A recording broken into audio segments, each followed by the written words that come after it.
હે મિત્રો, જય શ્રી કૃષ્ણ. એક સમયની વાત હોય છે. એક નગર શેઠ હોય છે. બહુ રૂપિયાવાળા વ્યક્તિ હોય છે, પણ બહુ અશાંત મનથી જીવતો હોય છે. એના મનને શાંતિ નહીં હોતી. તો એક દિવસ એને થાય છે કે લાઈ હું જરા આંટો મારી આવું. તો એ આંટો મારતા મારતા મારતા નીકળ્યો હોય છે. તો ગામમાં એક ખેતર ગાડી પહોંચે છે. તો ખેતરમાં એકદમ ફટી હાલતમાં એકદમ જર્જરિત એક ગરીબ ખેડૂત બેઠો હોય છે શાંતિથી, અને બેઠો બેઠો એ જમવાની રાહ જોતો હોય છે. એવામાં એ શેઠ આવે છે. શેઠ ખેડૂતને જુએ છે ને તો એને થાય છે કે લાય મારું મન અશાંત છે, તો હું થોડું દાન ધર્મ કરું તો શું થાય કે મારા મનને શાંતિ મળે.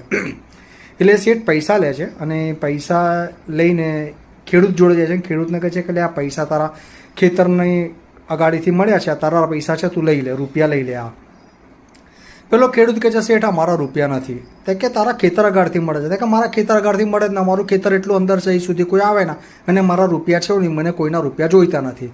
શેઠ કે આવેલી લક્ષ્મીને ના પડાય. પણ કે ના શેઠ મારા નથી એટલે મારા ના લેવાય, મારાથી ના લેવાય. તો શેઠ એને એક સહજતાથી સવાલ પૂછે છે, તું તારું જીવન નિર્વાહ કરે છે કેવી રીતે, તું કેવી રીતે જીવે છે આટલી ગરીબીની અંદર? તો ખેડૂત બહુ મસ્ત જવાબ આપે છે, હું દિવસમાં 4 આના કમાઉં છું, 1 આનો કૂવામાં નાખું છું, 1 આનામાં દેવું ચૂકવું છું, કર્જ ઉતારું છું, 3જો આનો ઉધાર ચૂકવું છું, અને 4થો આનો જમીનમાં દબાવું છું.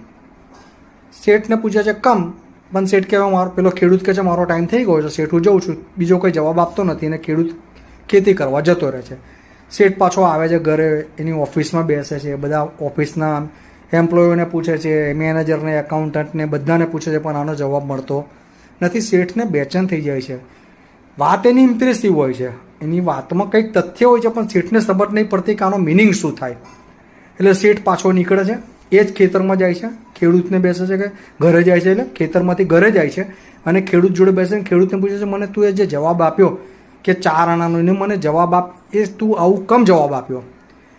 એટલે ખેડૂત કહે છે બેઠો શાંતિથી, શેઠને પાણી પીવડાવે છે. અને ખેડૂત કહે છે સાંભળો, 1 આનો કૂવામાં નાખું છું, એટલે કે પેટનો ખાડો પૂરવા માટે, ખાવા પીવા માટે, જીવવા માટે. 2જો આનો હું કર્જ ચૂકવું છું, ઉધાર એટલે ઋણ ચૂકવું છું, મારા બા બાપે જે મને ઉછેરીને મોટો પાટો કર્યો છે એમના દવા દારૂ માટે રાખું છું. 3જો આનો ઉધાર ચૂકવું છું, એટલે મારા છોકરાઓને એમને મેં જન્મ આપ્યો છે, એમને ભણાવું છું, ગણાવું છું, એ જે મેં એમનું છે એના માટે 3જો આનો.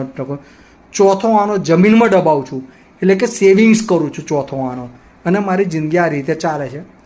શેઠ પ્રભાવિત થઈ જાય છે, એના મનને શાંતિ થઈ જાય છે કે 4 આનામાં બી માણસ જો શાંતિથી જીવી શકતો હોય તો આટલો બધો હૈયા કૂટા કરવાની જરૂર શું છે, આટલા બધા ભાગમ દોડ કરવાની